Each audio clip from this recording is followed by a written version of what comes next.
समाज में संतान का होना अत्यावश्यक है। बिना संतान के जीवन लोक व परलोकार्थ सफल नहीं होता। शास्त्रों में कहा गया है कि पुत्रार्थे क्रियते भार्या पुत्र पिंड प्रायोजन। पुत्र प्राप्ति के हेतु ही भार्या की आवश्यकता है, न कि काम वासना को तृप्त करने के लिए, और पुत्र के द्वारा ही उत्तर क्रिया संपन्न होती है। लेकिन मेरे प्यारे दोस्तों, इसका मतलब ये नहीं कि पुत्र ही सब है। हमारे समाज में एक निसंतान औरत को पता नहीं क्या क्या नाम दे दिया जाता है, लेकिन ये गलत है।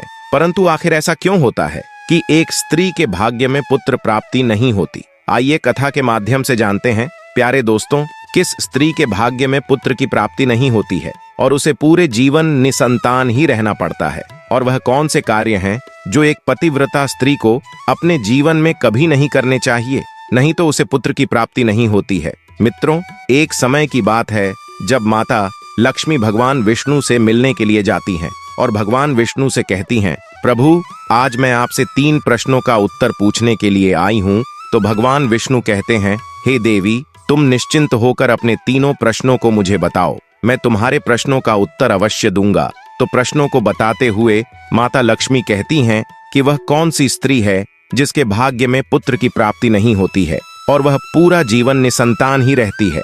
और मेरा दूसरा प्रश्न है, वह कौन सी स्त्री है जो समय से पहले ही विधवा हो जाती है और बिना पति के दुखी जीवन व्यतीत करती है। और मेरा तीसरा प्रश्न है, वह कौन सी स्त्री है जो पति के होते हुए भी एक दुखी जीवन जीती है और उसे कभी अपने जीवन में सुख की प्राप्ति नहीं होती है। तो भगवान विष्णु माता लक्ष्मी के तीनों प्रश्नों को सुनकर बोले, हे देवी, मैं तुम्हें एक कथा सुनाता हूँ जिसे सुनकर तुम्हें तुम्हारे प्रश्नों का उत्तर मिल जाएगा, किंतु बहुत ध्यान से सुनना। तो माता लक्ष्मी कहती हैं, आप कथा सुनाइए। प्रभु, मैं कथा को पूरा मन लगाकर सुनूंगी। कथा को सुनाते हुए भगवान विष्णु कहते हैं, एक समय की बात है जब एक गांव में एक सेठ रहता था और उस सेठ के 2 बेटे थे और दोनों की शादी हो चुकी थी तथा सेठ और सेठ की पत्नी दोनों ही बहुत दुष्ट स्वभाव के थे।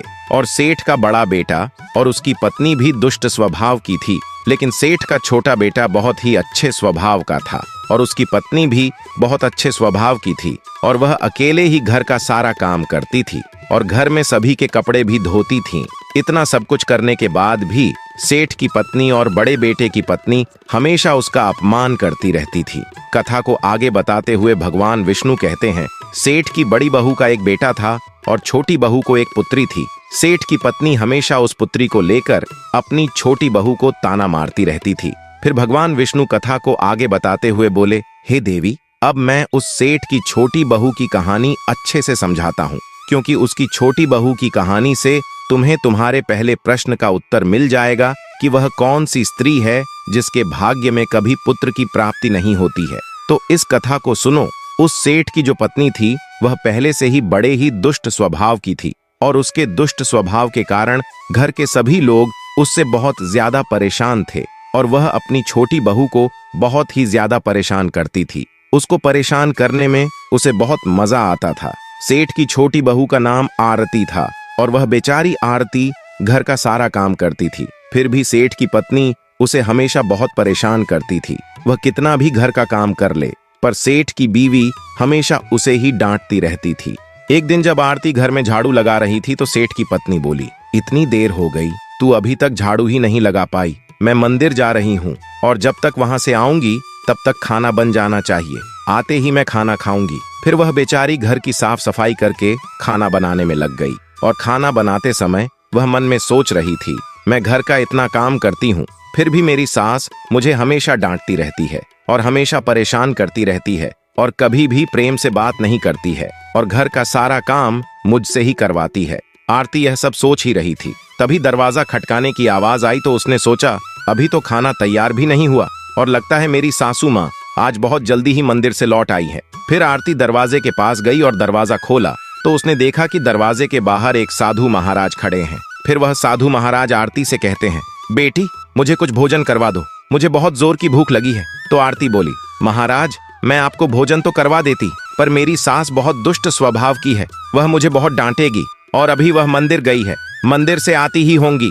यदि वह आ गई और उन्होंने मुझे आपको भोजन कराते देख लिया तो मुझे बहुत मारेंगी, इसीलिए मैं आपको भोजन नहीं करा सकती। तो साधु बोला, बेटी, थोड़ा सा ही भोजन करा दो, मैंने सुबह से कुछ नहीं खाया है। साधु की यह बात सुनकर आरती को दया आ जाती है और साधु से बोली, महाराज आप अंदर आ जाइए, मैं आपको भोजन देती हूँ। तो फिर वह साधु अंदर आ जाते हैं और आरती उनको भोजन देती है। और अभी साधु भोजन कर ही रहे थे, तभी अचानक आरती की सास मंदिर से घर आ जाती है और उसे साधु को भोजन करते देख कर बोली, यह मेरा घर है, कोई भोजनालय नहीं जो हर कोई यहाँ आकर भोजन करके चला जाएगा।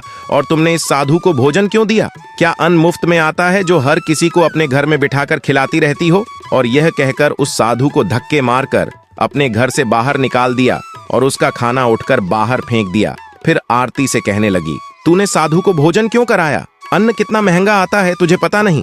अब घर के लोग क्या खाएंगे? तो आरती डरते हुए बोली, साधु बहुत भूखा था, इसीलिए मैंने उसे भोजन दे दिया था और उसे मैं अपने हिस्से का भोजन दिया है, इसीलिए आज मैं भोजन नहीं करूंगी।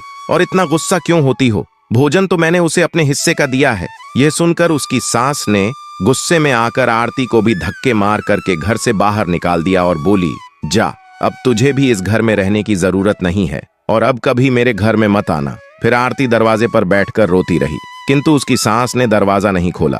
और फिर आरती ने सोचा, अब यहाँ से अपने मायके ही जाना पड़ेगा। फिर वह अपने मायके जाने लगती है तो बीच रास्ते में एक घना जंगल पड़ता है। आरती भूखी प्यासी अपने मायके जा रही थी, तभी बारिश होने लगती है। फिर आरती वहीं जंगल में एक पेड़ के नीचे बैठ जाती है, लेकिन फिर भी बारिश की बूंदें उसके ऊपर गिरती रहती हैं और वह भीगने लगती है। तो उसे एक और पेड़ दिखा जो काफी बड़ा था, तो वह बारिश से बचने के लिए वह उस बड़े से पेड़ के नीचे जाकर बैठ गई और रोने लगी। तभी उसे एक संत मिले और संत के कहा, बेटी तुम क्यों रो रही हो? तो आरती ने संत को सारी बात बताई। तो संत ने कहा, वह लोग तुम्हें इसीलिए परेशान करते हैं क्योंकि तुम्हें अभी तक पुत्र की प्राप्ति नहीं हुई है, लेकिन तुम चिंता मत करो, मैं तुम्हें एक पर्ची देता हूँ जिसमें पुत्र प्राप्ति का उपाय लिखा है। फिर संत ने उसे एक पर्ची दी और कहा, इसमें लिखे उपाय को यदि तुम पूरी निष्ठा से करोगी तो तुम्हें पुत्र की प्राप्ति अवश्य होगी। और फिर इतना कहकर वह संत वहां से चले गए। फिर आरती अपने मन में सोचने लगी, यदि मुझे भी पुत्र हो जाएगा तो मुझे भी ससुराल में बहुत सम्मान मिलेगा और मेरी सास मेरी बहुत इज्जत करेगी। यह सोच ही रही थी, तभी बारिश बंद हो गई और फिर उसने पर्ची को खोला और पढ़ा। तो उसमें लिखा था, पुत्र प्राप्ति के लिए स्त्री को हमेशा अपने पति के बाएं और सोना चाहिए। और पर्ची में आगे लिखा था कि मासिक धर्म शुरू होने के प्रथम 4 दिवस में स्त्री और पुरुष के मिलन से पुरुष रोग प्राप्ति होता है, इसीलिए मासिक धर्म के प्रथम 4 दिन पति पत्नी को मिलन नहीं करना चाहिए तथा मासिक धर्म के 5वें दिन मिलन से कन्या की प्राप्ति होती है और 6ठे दिन मिलन से पुत्र की प्राप्ति होती है और 7वें दिन मिलन से बंधिया पुत्री होती है तथा मासिक धर्म की 10वीं रात्रि में मिलन करने से अतिश्रेष्ठ पुत्र की प्राप्ति होती है। और फिर उस पर्ची में लिखी सारी बातें पढ़कर आरती अपने मन में सोचने लगी, अब मैं इसी जंगल में रहूंगी। फिर वह जंगल में ही कुटिया बनाकर रहने लगी और फिर उसका पति उसे ढूंढते हुए इस जंगल में आरती के पास पहुंचा और उससे कहा, तुम घर चलो। तो आरती ने उसे पर्ची वाली सारी बात बताई और कहा, अब मैं यहीं रहूंगी जब तक मुझे पुत्र की प्राप्ति नहीं हो जाती। यह सुनकर उसका पति भी उसी के साथ जंगल में रहने लगता है। और फिर आरती ने अपने मासिक धर्म के दौरान मासिक धर्म की 10वीं रात्र में अपने पति के साथ मिलन किया और वह गर्भवती हो गई। फिर सुबह स्नान करके आरती पूजा पाठ करने के लिए बैठी हुई थी, तभी उसका पति लकड़ी काटने के लिए चला गया और फिर भयंकर तूफान आया जिससे उसकी झोपड़ी उड़ गई और भारी बारिश होने लगी। और फिर बारिश से बचने के लिए आरती उसी बड़े से पेड़ के नीचे जाकर बैठ गई और उस पेड़ पर 2 राक्षसी रहती थी जो इस समय बाहर गई हुई थी। और थोड़ी ही देर बाद वह दोनों राक्षसी पेड़ पर आकर बैठ गई और उसी पेड़ के नीचे आरती बैठी थी। फिर वह राक्षसी आपस में कहने लगी, चलो सोने के टापू पर चलते हैं। तो दूसरी कहने लगी, पर चलेंगे कैसे? तो पहली राक्षसी बोली, इसमें कौन सी बड़ी बात है, इस पेड़ को अभी उड़ा देती हूँ, इसी से चलेंगे। इतना कहकर वह दोनों राक्षसी उस पेड़ पर बैठकर सोने के टापू की तरफ निकल लेती हैं और उसी पेड़ के नीचे पेड़ की जड़ पर आरती भी बैठी थी, इसीलिए साथ में वह भी उड़ने लगती है। किंतु राक्षसी को यह बात नहीं पता होती है कि इसी पेड़ के नीचे एक औरत भी है। फिर कुछ ही देर में वह दोनों राक्षसी सोने के टापू पर पहुंच जाती है और फिर दोनों राक्षसी को भूख लगी तो वह दोनों पेड़ से उतरकर शिकार करने के लिए चली गई। फिर पेड़ की जड़ से उतरकर आरती ने जब सोने के टापू पर पैर रखा तो उसने देखा यहाँ तो सब सोना ही सोना है। तो वह जल्दी जल्दी सोने को अपनी साड़ी के आंचल में भरने लगी और जितना सोना भर सकती थी उतना भर लिया और फिर दोबारा से इस पेड़ की जड़ पर जाकर बैठ गई। फिर कुछ देर बाद दोनों राक्षसी शिकार करके वापस आ गई और फिर पेड़ के ऊपर बैठ गई और फिर दोनों आपस में कहने लगी, चलो अब यहाँ से चलते हैं। और फिर कुछ ही देर में वह दोनों पेड़ में लेकर वहीं पर पहुंच गई। फिर आरती तब तक पेड़ की जड़ पर ही चुपचाप बैठी रही जब तक वह दोनों राक्षसी वहां से चली नहीं गई।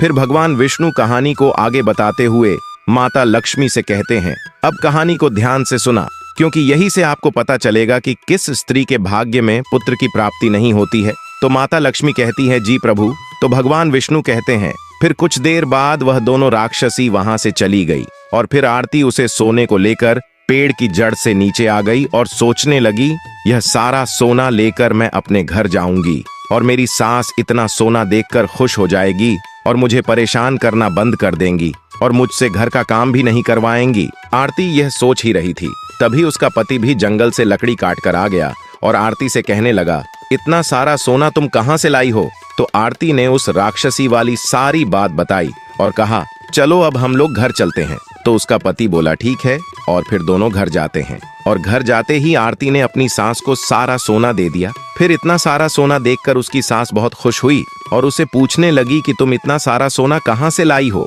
तो आरती ने अपनी सास को राक्षसी वाली सारी बात बताई। फिर उसकी सास ने सारा सोना ले लिया और उसके बाद आरती से कहने लगी, इतने सोने से क्या होगा? जब वहां पर बहुत सारा सोना था तो तुझे और ज्यादा सोना लेकर आना था, इतना थोड़ा सोना लेकर क्यों आई हो? तो आरती बोली, माँ जी इतना सारा सोना तो है, और लाती तो क्या होता? तो उसकी सास बोली, तुझे और ज्यादा सोना लाना था जिसे हमारी 7 पुश्तें बैठकर खाती, फिर भी सोना खत्म ना होता।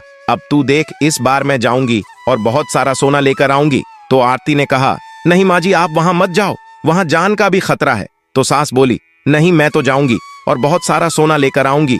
और इस प्रकार उसकी सास ने उसकी बात नहीं मानी और उसी जंगल में पहुंच गई और उसी पेड़ के नीचे जाकर बैठ गई जहां पर कुछ दिनों पहले आरती बैठी थी। तो उसे राक्षसी उड़ाकर सोने के टापू पर ले गई थी। फिर कुछ देर आरती की सास पेड़ की जड़ पर बैठी रही और थोड़ी ही देर में वह दोनों राक्षसी वहां आई और उसी पेड़ पर बैठ गई। फिर एक राक्षसी कहने लगी, आज सोने के टापू पर नहीं बल्कि आज नदी के किनारे चलते हैं, वहां पर मछलियां खाएंगे। और इतना कहकर पेड़ को लेकर नदी की तरफ चल देती है। अभी उसकी सास एकदम से बोल पड़ी, तुम दोनों पेड़ को सोने के टापू पर लेकर क्यों नहीं जा रही हो? तभी उन दोनों की नजर उसकी सास पर पड़ी और उसकी सास सोचने लगी, यह मैंने क्या बोल दिया?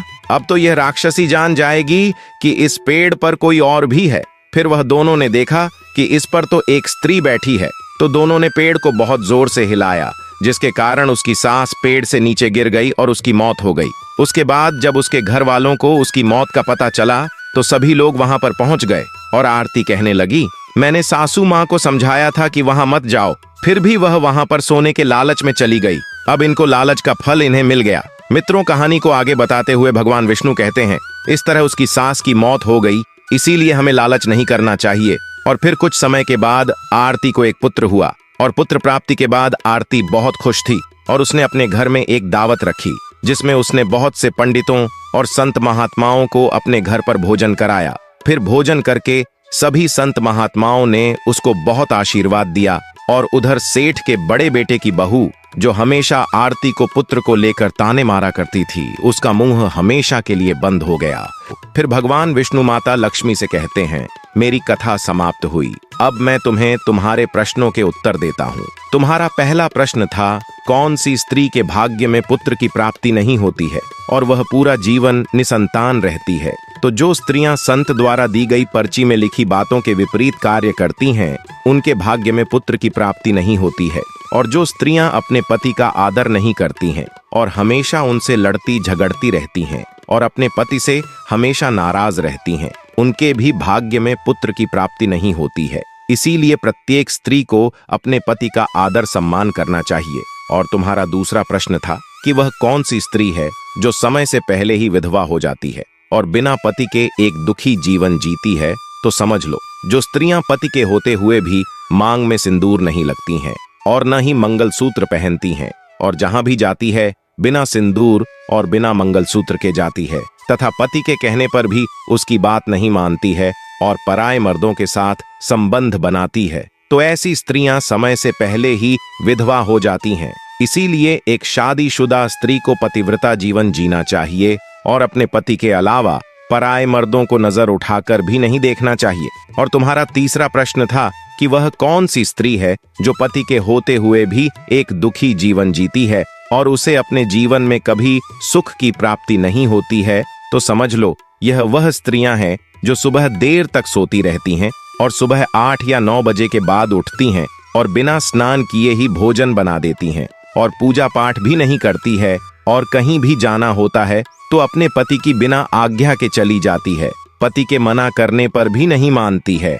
पति की एक भी बात नहीं मानती है। तो ऐसी स्त्रियों के जीवन में कभी सुख की प्राप्ति नहीं होती है। मित्रों, आपको यह कथा कैसी लगी हमें कमेंट करके जरूर बताना।